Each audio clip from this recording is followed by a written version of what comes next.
Good morning भाई लोगों। सबसे पहले तो आप सभी को दिल से धन्यवाद कि आप लोगों ने मेरे को इतना सारा प्यार दिया है। अब आप पूछ सकते हो कि सोनू भाई आप इतने दिनों से कहाँ थे, क्या कर रहे थे, आपके साथ क्या हुआ क्या नहीं हुआ। तो भाई लोगों सच बता रहा हूँ, पिछले 60 दिनों से मैं अपने घर पर बैठकर रो रहा हूँ।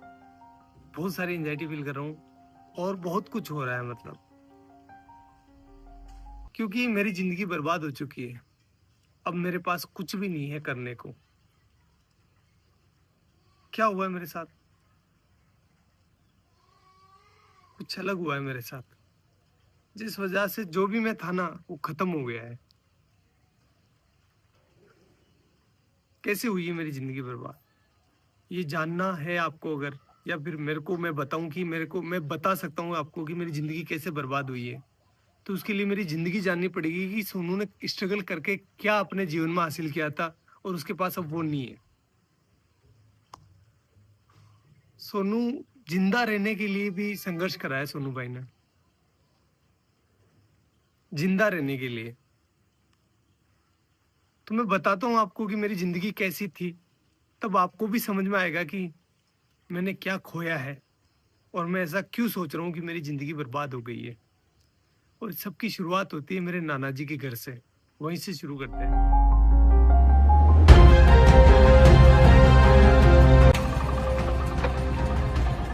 गाइस ये है मेरे नाना नानी का घर, जहां पर मेरा जन्म हुआ था। चलो अंदर चलकर देखते हैं कौन कौन है।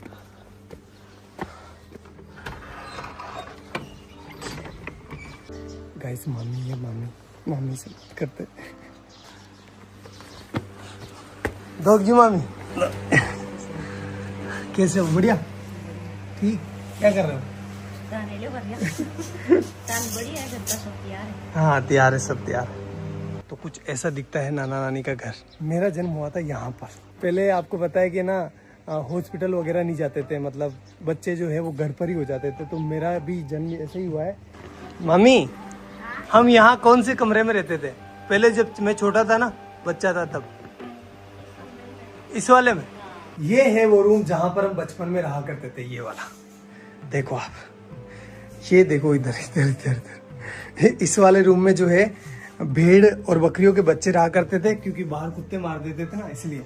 और इस वाले पोर्शन में जो है मेरी बूढ़ी नानी, जो अब इस दुनिया में नहीं है, और मेरी मम्मी दोनों रहा करती थी। और यहीं पर हम जो है पले बड़े हुए। एक्चुअली में हुआ क्या था गाइस कि यार वो एल्कोहलिक थे, थोड़ा सा उनकी हैबिट थी कि उनको नशा लग गया था। तो फिर वो हमारी टेक केयर नहीं कर पा रहे थे अच्छे से। तो नाना नानी ने ये रिस्पॉन्सिबिलिटी ली कि हम जो है इन बच्चों को पालेंगे, अदरवाइज इनका क्या होगा। तो उन्होंने हमें यहाँ लेकर आए और यहीं पर जो है मम्मी अपना काम करती थी, साथ ही साथ हमारा पालन पोषण यहीं हो रहा था। तो मैं एक लाइन बोल सकता हूँ कि अगर मेरे नाना नानी नहीं होते ना, तो आज मैं या फिर मेरे बहन भाई हो सकता है कि इस दुनिया में नहीं होते।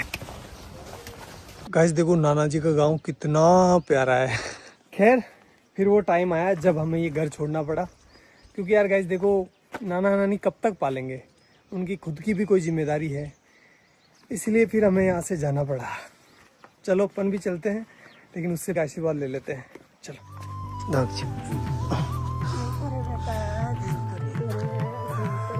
ये मेरी नानी है, आपको बाद में बताऊंगा इनके बारे में।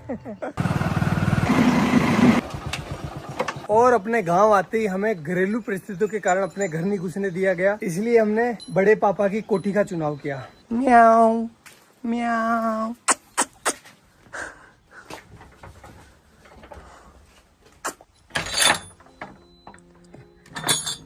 तो भाई लोगों ये है हमारी कोठी, जहां पर हम 2 साल रुके थे। तो अगर मैं अपने 2 हाथ फैलाऊं ना, इतना ही डिस्टेंस है, ज्यादा नहीं है, इतनी ही इसकी लंबाई है और इतनी ही इसकी चौड़ाई है।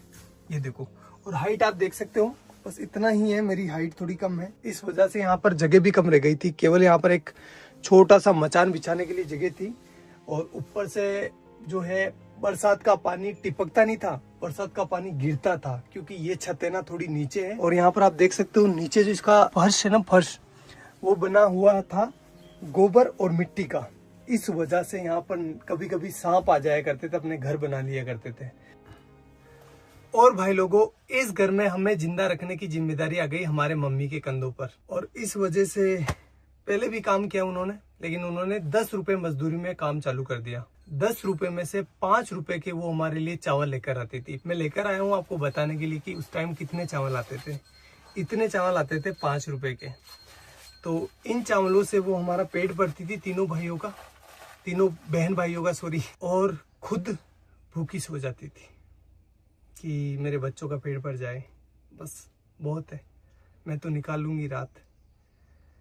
और हम ना समझते उस टाइम, तो हम नहीं समझ पा रहे थे कि हमारी माँ जो है वो भूखी सो रही है। हम तो बस अपना पेट भरने का ध्यान दे रहे थे। लेकिन मेरी मम्मी जो है उस टाइम बिना कुछ खाए भूखी सो रही थी। एक जो कटोरी होती है आटे की, उसको संभाल के रख रही थी कि जब बुरा टाइम आएगा तो मैं अपने बच्चों को खिलाऊंगी। खुद कुछ नहीं खा रही थी, एक टाइम खाना खाती थी पूरे दिन में वो, और कंटिन्यूस काम कर रही थी वो।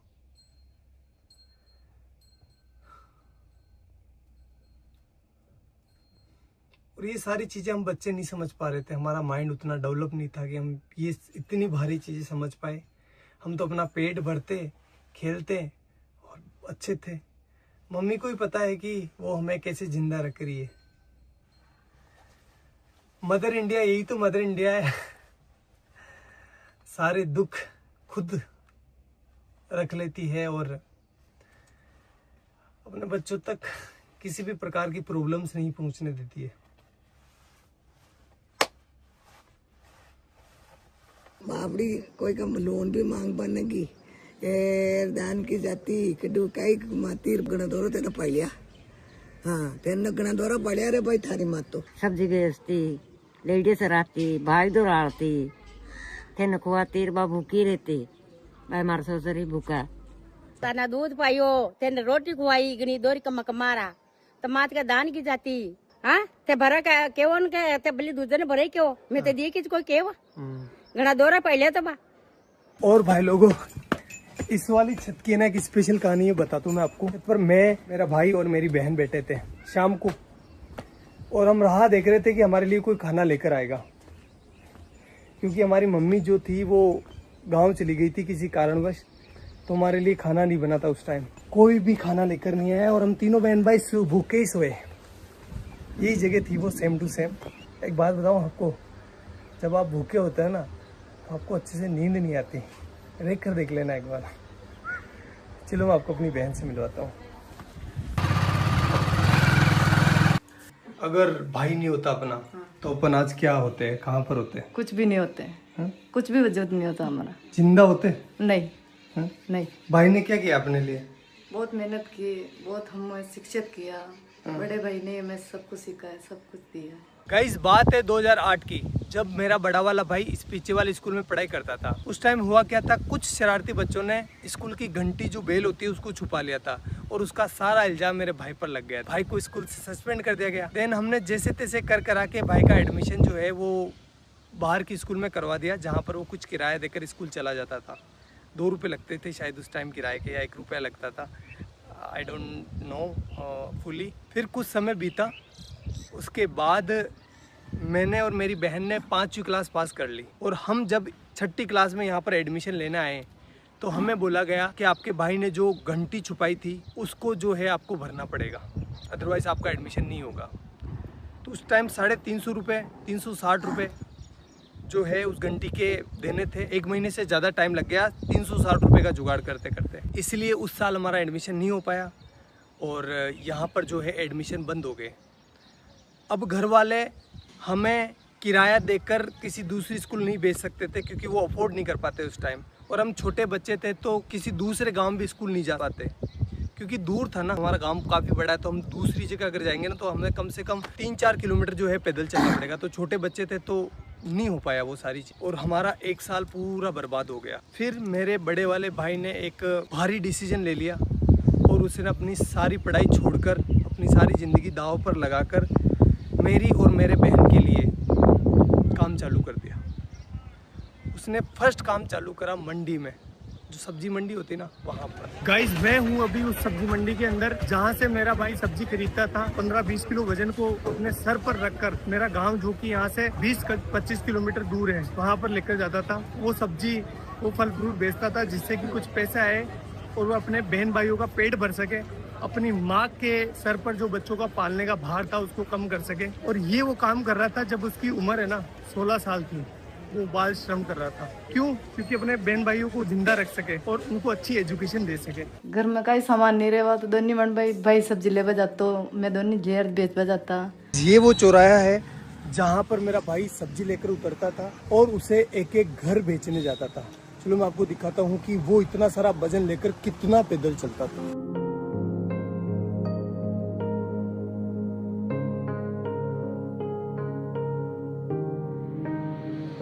उस 20 किलो वजन को अपने सर पर रखकर इन घरों में घूम घूम कर सब्जियां बेचता था। इस काम में कुछ लोग पैसे नहीं देते थे, मतलब सब्जियां उधार ले लेते थे और फिर बोलते थे कल ले लेना, परसों ले लेना। भाई लोगों एक बार की बात है, सामने जो पाबूजी महाराज का मंदिर दिखाई दे रहा है ना, उनके बारे में हमें ऐसा बताया गया, जो लड़के बैठे होते हैं ना चौराहे पर, बदमाश नहीं बदमोश उन्होंने ऐसा बोला कि मेला है पाबूजी महाराज का, तो इस दिन इस डेट को पाबूजी महाराज का मेला है, तो तुम अपनी सब्जियां और फल फ्रूट लेकर आ जाना यहाँ पर। तो हमने सोचा अच्छा है कि हमारा जो है फल फ्रूट बिक जाएगा और हमारा कुछ बेनिफिट हो जाएगा। हम आए तीनों बहन भाई, तो यहाँ पर आकर देखा तो कोई मेला नहीं था और उन्होंने थोड़े से हमसे फल फ्रूट ले लिए और हमको डरा धमका के भगा दिया।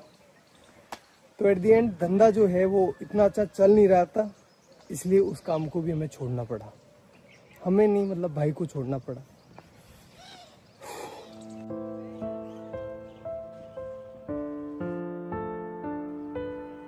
और गाइस फिर मेरे भाई ने खिलौनों की दुकान पर काम चालू कर दिया, जहां पर उनकी सैलरी थी 50 रुपए पर डे, यानी 1500 रुपए पर मंथ।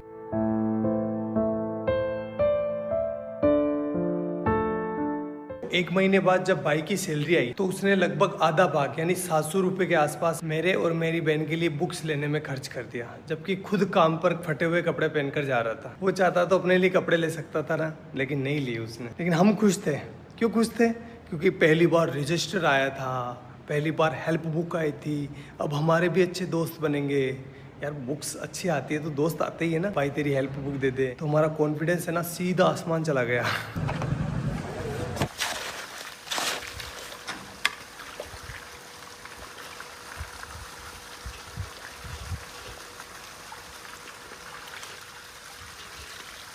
भाई लोगों अब मेरी बारी थी। जो भी मैंने लिया है ना उसको वापस रिटर्न करने की, इसलिए मैं काम करने लग गया। साथ ही साथ अब बड़ा हो गया था, इसलिए मैं अजमेर वाली स्कूल में जाने लगा बस से, और वो भी साइंस बायो पढ़ने। तो बताता हूँ मैं आपको ये मैंने कैसे किया। गाइस ये जो सामने सीमेंट की फैक्ट्री देख रहे हो ना, इसकी दीवार बनाई है ये वाली। ये गाइस ये मैंने अपने हाथों से डलवाई है। अब तो खराब भी होने लग गई। बताओ ये भाग भाग सोनू भाग भाग भाग भाग। गाइस अब तो मैं भाग भी नहीं पा रहा हूँ। पहले ना इतना दूर, लगभग ये होगा 600 मीटर दूर, एक पूरा सीमेंट का कट्टा जो कि 50 केजी वेट का, यहाँ पर पटक कर अपने कंधे पर, और एक साइड जो है ना वो चिमनी लगी हुई है, वहाँ से लेकर उस वाले कोने से जहाँ से अपन आए थे ना वहाँ पर लेकर जाता था। अरे भगवान, इसका ठेकेदार इतना खड़ूस था।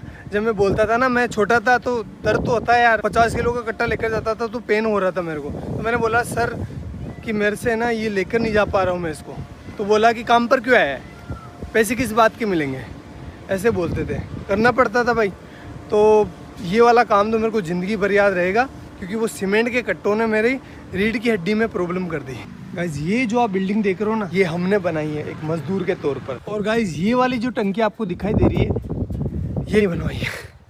हाँ, ये जो दीवारें आप देख रहे हो ना, ये सब कुछ। भाई लोगों, भैंस चराते टाइम बायोलॉजी पढ़ने का मजा ही कुछ अलग होता है, क्योंकि एग्जाम्पल यहाँ पर सामने होते हैं। जब एक बगुला है ना भैंस के आसपास होता है तो उसका मतलब ये है कि वो सेब पोचिता कर रहा है। क्योंकि आप देख सकते हो जहाँ पर भैंसें चल रही है ना, उसके पास एक बुगला है। ये देखो बुगला है। क्योंकि जब भैंस चारा खाती है ना, तो चारा हिलने की वजह से उसके अंदर जो कीड़े होते हैं वो बाहर निकल जाते हैं, और ये बुगला उनको खाकर पेट भर लेता है। ये दो जीवों का एक संबंध है, जिसमें एक को कोई भी घाटा नहीं होता और दूसरे को फायदा हो जाता है। प्रेरित धाराओं से उत्पन्न होने वाले चुंबकीय क्षेत्र का मान सदैव इस प्रकार होता है कि वो उन कारणों का विरोध करता है जिसके कारण इसकी स्वयं की उत्पत्ति हुई है। अरे डब डब डब, डब जा।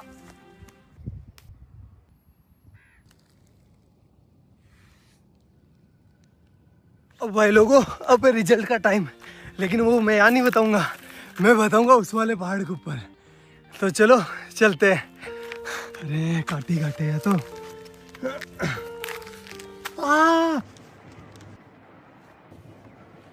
अब भाई लोगों मेरा आ गया 12th का रिजल्ट। परसेंटेज तो कम ही बना है, फिर भी मैं आपको बता देता हूँ। ये देखो 77%, जिसमें से केमिस्ट्री में आए 93 डिक्टेशन और फिजिक्स में आए हैं 87 डिक्टेशन। भाई लोगों ये मेरे परसेंटेज नहीं है, ये लेकर आया मेरे जीवन में कॉन्फिडेंस। अभी तक भी मेरे जीवन में कोई हार्ड काम आता है ना, तो मेरे को अंदर से आवाज होती है कि तू कर लेगा, डर मत, तू कर लेगा। लेकिन इस बार है ना, मेरे को सोनू का सूरज डूबता हुआ दिखाई दे रहा है।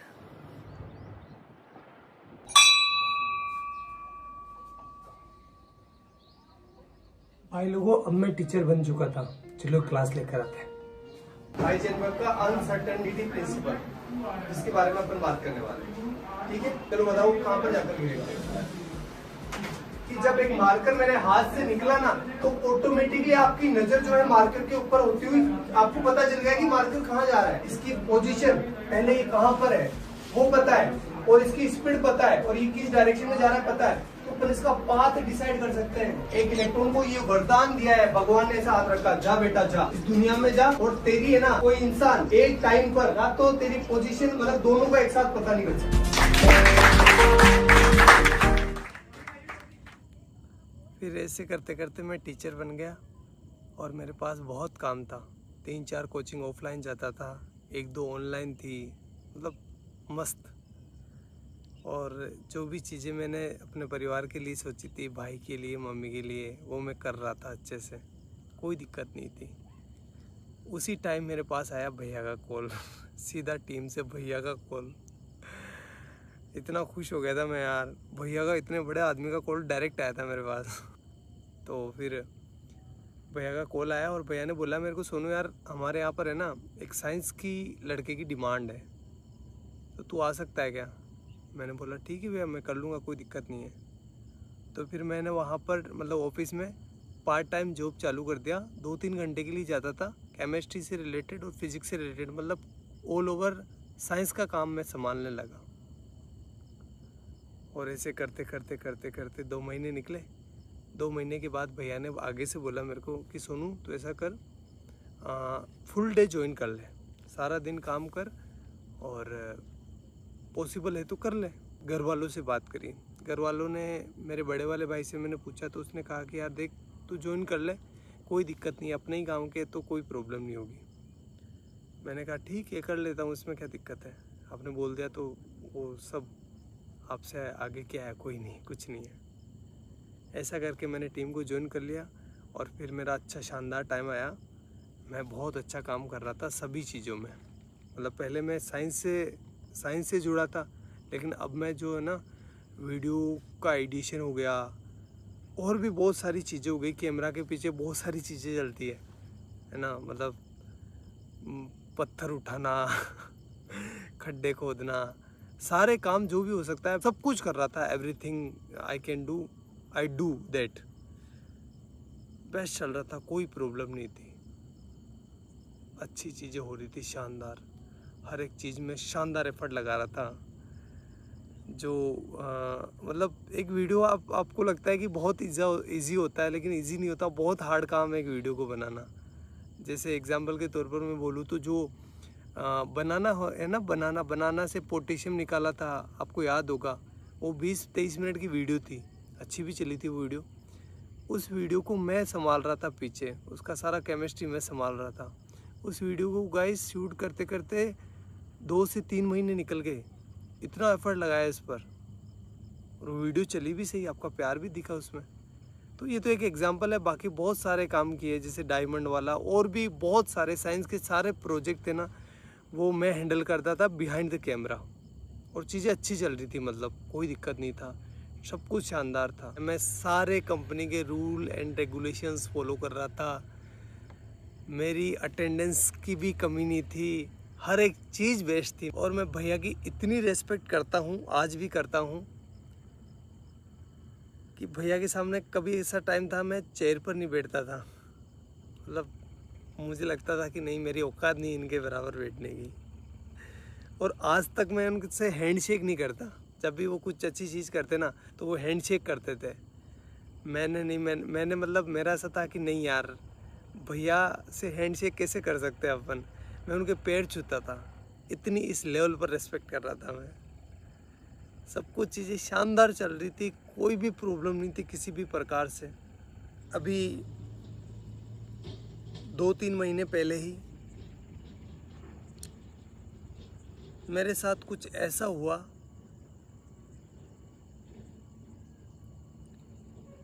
कि मैं अब आपको बता नहीं सकता। मैं पता नहीं कौन सी ज़िंदगी से निकल के आया हूँ, मेरे ये दिन कैसे निकले हैं मैं ही जानता हूँ। वो तो आप लोगों का प्यार है और घर वालों का प्यार है, लेकिन मैं एक बहुत हार्ड टाइम से निकला हूँ। तो मैं कुछ बोलकर क्योंकि मेरी मेंटल हेल्थ और मेरी इमोशनल हेल्थ दोनों ही ठीक नहीं अभी। मैं और इसको ख़राब नहीं करना चाहता। और अब जो है मेरी ज़िंदगी ख़राब हो गई है, बर्बाद हो गई है पूरी। ना तो मैं टीचिंग का रहा, ना मैं यूट्यूब का रहा। और सच बता रहा हूँ भाई लोगों, कुछ लोगों के मन में कुछ भी आ सकता है, लेकिन मैंने किसी को धोखा नहीं दिया है। मैंने सिर्फ एक बार मौत को धोखा दिया था, जब मेरे को पानी में फेंक दिया गया था, छोटा था तब। तो उस टाइम मैं मरने से बचा था, बड़े वाले भाई ने बचाया था मेरे को। तो उस टाइम मौत को धोखा दिया है मैंने। बाकी मेरी ज़िंदगी में मैं किसी को सोच भी नहीं सकता। मतलब मेरी ज़िंदगी ख़राब हो गई है, पूरी बर्बाद हो गई है, मैं कहीं का ना रहा।